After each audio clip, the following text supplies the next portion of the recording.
এদিকে শুধু রাজধানীতে নয়, সারা দেশে এলপিজি সিলিন্ডারের তীব্র সংকট দেখা দিয়েছে। টানা এক সপ্তাহের বেশি সময় ধরেই এই অবস্থা। এর মধ্যে দোকানগুলিতে মিলছে না বাসাবাড়িতে ব্যবহৃত গ্যাসের সিলিন্ডার। গ্রাহকরা ঘুরছেন দোকানে দোকানে, কোথাও পাওয়া গেলেও নির্ধারিত দামের চেয়ে অনেক বেশি দামে সিলিন্ডার কিনতে বাধ্য হচ্ছেন তারা।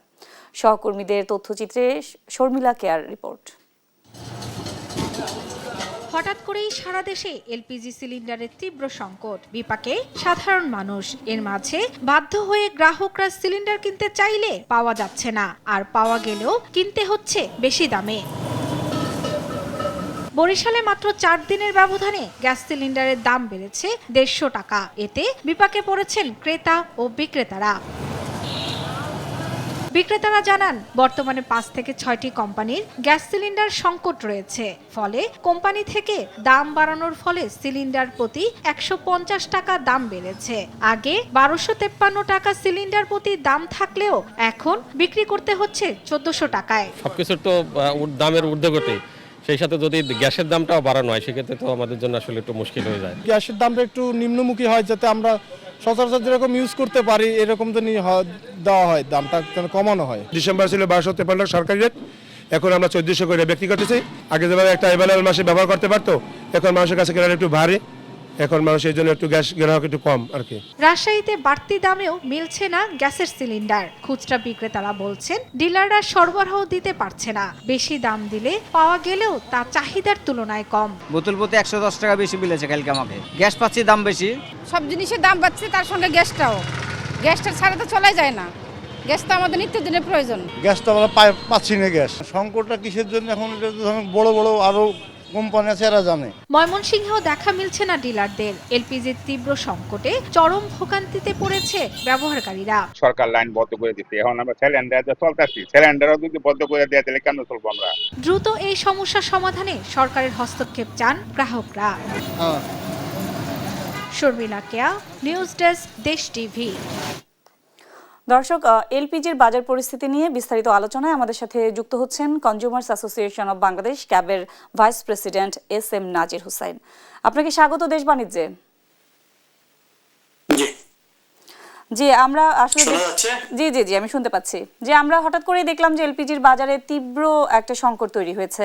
12 কেজির এলপিজির দাম 2000 টাকা ছাড়িয়ে গেছে এবং মানুষজন আসলে পাচ্ছেই না। এই বিষয়টাকে কিভাবে দেখছেন? ধন্যবাদ। আসলে আমরা যেটা দেখি, মানে এখানে আপনাদের প্রতিবেদনও দেখা গেছে, সেটা হচ্ছে মানে সাপ্লাই নাই বলতেছে, কিন্তু আবার টাকা বেশি দিলে পাওয়া যাচ্ছে। তো এই যে ধরেন এই রূপটা কিন্তু অনেক পুরানো। আমাদের এখানে যখনই কোনো পণ্যের চাহিদা বাড়ে, ডিমান্ড বাড়ে, তখন কিন্তু ব্যবসায়ীরা সাপ্লাইটা নিয়ন্ত্রণ কমিয়ে দেন। সাপ্লাই কমিয়ে দিলে স্বাভাবিকভাবে মাঠ পর্যায়ে একটা হাহাকার তৈরি হবে এবং তারা বেশি দাম নেওয়ার একটা সুযোগ তৈরি হবে। তো এলপিজি গ্যাসের বেলায় কিন্তু সেরকম ঘটছে। মানে এটা হঠাৎ করে তো করার কথা না। এখন ধরেন শীতকালে এলপিজির ডিমান্ড এমনি একটু বাড়ে, তো এই সুযোগে আমাদের যারা আমদানিকারক আছেন, তাদের ডিস্ট্রিবিউটররা আছেন, তারা আসলে সাপ্লাই লাইনে সংকট তৈরি করে এখন এই যে ধরেন 1200 টাকা 1300 টাকা যেটা দাম নির্ধারণ করছে, আজকে এলপিজির দাম আরো 50 টাকা বাড়িয়ে দিয়ে 1300 টাকা করা হয়েছে। তো এই 53 টাকা বাড়িয়ে দেওয়া হয়েছে। এই যে ধরেন বাড়িয়ে দেওয়ার পরও দেখা যাবে যে সেই দামে পাওয়া যাবে না। আমাদের যে বক্তব্য ছিল সেটা হলো যে বিইআরসি যে দামটা নির্ধারণ করতেছেন, এটা আসলে প্রপারলি এক্সিকিউশন দরকার। এটা বাস্তবায়নের ক্ষেত্রে বিইআরসি, জ্বালানি মন্ত্রণালয়, মানে তাদের উদ্যোগ নেওয়া দরকার কিভাবে দামটা এক্সিকিউশন করবে। এটা জি, আমরা কিন্তু কখনোই দেখি না বিইআরসি যে দামটা নির্ধারণ করে মাসিক ভিত্তিতে, ওটা কিন্তু আমরা খুচরা বাজারের সাথে কখনোই মিল পাই না। এখানে আসলে ব্যর্থতাটা না, এটাই আসলে মানে আমাদের জন্য খুবই দুর্ভাগ্যজনক। বিইআরসির মতো প্রতিষ্ঠান যারা প্রতি মাসে দাম নির্ধারণ করতেছে, কিন্তু সেই দামে ভোক্তা পর্যায়ে ওই পণ্যটি পাওয়া যাচ্ছে না। তো এক্ষেত্রে বিইআরসি তো একটু মানে একটু গরজ থাকা দরকার, একটু তৎপর হওয়া দরকার। কেন হচ্ছে না? তাহলে এখানে মাঠ পর্যায়ে যে সমস্ত সরকারের আইন প্রয়োগকারী সংস্থার লোকজন, ভোক্তা সংরক্ষণ অধিদপ্তর, জেলা প্রশাসন যারাই আছেন, তাদের সাথে একটা কোঅর্ডিনেটেড এফোর্ট করে কিভাবে দামটা এক্সিকিউশনের ক্ষেত্রে ব্যবস্থা নেওয়া যায়, সেই বিষয়ে তাদের মনে মানে শৈথিল্যতা আছে, যার কারণে এটা হচ্ছে না। এবং এটা আমরা আরো কয়েকবার বলেছি, যখনই সংকট তৈরি হয়, তারা যেহেতু তাদের মাঠ পর্যায়ের লোকজন নাই, কিন্তু সরকারের অন্যান্য ডিপার্টমেন্টের লোকজন আছে যারা এই কাজের সাথে যুক্ত, অথবা বাণিজ্য মানে আমাদের জ্বালানি মন্ত্রণালয়ের লোকজনও কিন্তু আছে মাঠ পর্যায়ে, তাদেরকে সমন্বয় করে এই কাজটা করা দরকার। কিন্তু আমরা দেখি যে শুধুমাত্র দাম নির্ধারণ করে দিলেন আপনি, তারপরে ক্ষান্ত হয়ে গেলেন, তাহলে তো হলো না। ভোক্তারা সেই দামে পাচ্ছে কিনা সেটা এনশিওর করার দায়িত্ব কিন্তু বিএসসির। জি, আমরা এইবার যেমনটা দেখলাম যে 12 কেজি সিলিন্ডারের দাম প্রায় 2300-2400 টাকা পর্যন্ত হয়ে গেছে। এই যে বাজারটা নিয়ন্ত্রণে কি কোনো চেষ্টা দেখেছেন? আমরা আসলে মানে যেভাবে সরকারের পক্ষ থেকে যারা দরকার ছিল সেরকম মানে বলতে গেলে সেরকম উদ্যোগ দেখা যায় নাই।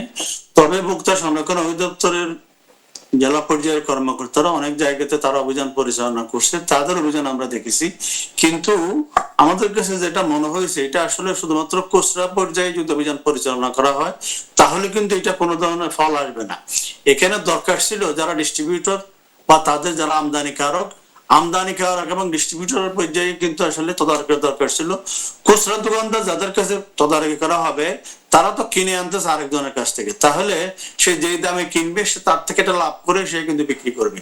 তো আপনি যদি উৎসের জায়গায় যদি আপনি তদারকিটা না হয় তাহলে কিন্তু হবে না। এবং এখানে শুধুমাত্র ভোক্তা সংরক্ষণ অধিদপ্তর একার পক্ষে এই অভিযানটা পরিচালনা করা সম্ভব না। তার সাথে আমরা মনে করি এখানে জেলা প্রশাসনের যুক্ত হওয়া দরকার। সরকারের আরো আইন প্রয়োগকারী সংস্থা আছে, তারাও যদি একসাথে যুক্ত হয় তাহলে এই কাজটা অনেক বেশি না, আসলে এলপিজি সিলিন্ডার যেটা গ্যাস সিলিন্ডার যেটা, এটা তো আসলে একদম নিত্য প্রয়োজনীয় পণ্যের মধ্যেই পড়ে গেছে এখন আমাদের। তো এই জায়গাটাতে এই যে ধাপে ধাপে এইভাবে দাম বাড়ানো, ইভেন আমরা আজকে দেখেছি যে বিআরসি আজও কিন্তু দাম বাড়িয়েছে এত সংকটের মধ্যেও। এই বিষয়টাকে আসলে কিভাবে দেখছেন? না, এটা হলো এলপিজি, যেহেতু এটা গ্যাস, আমাদের রান্না বান্না সহ অনেকগুলি কাজে কিন্তু এটা মানে এসেনশিয়াল আইটেম, এটা ছাড়া তো কোনোটাই চলবে না।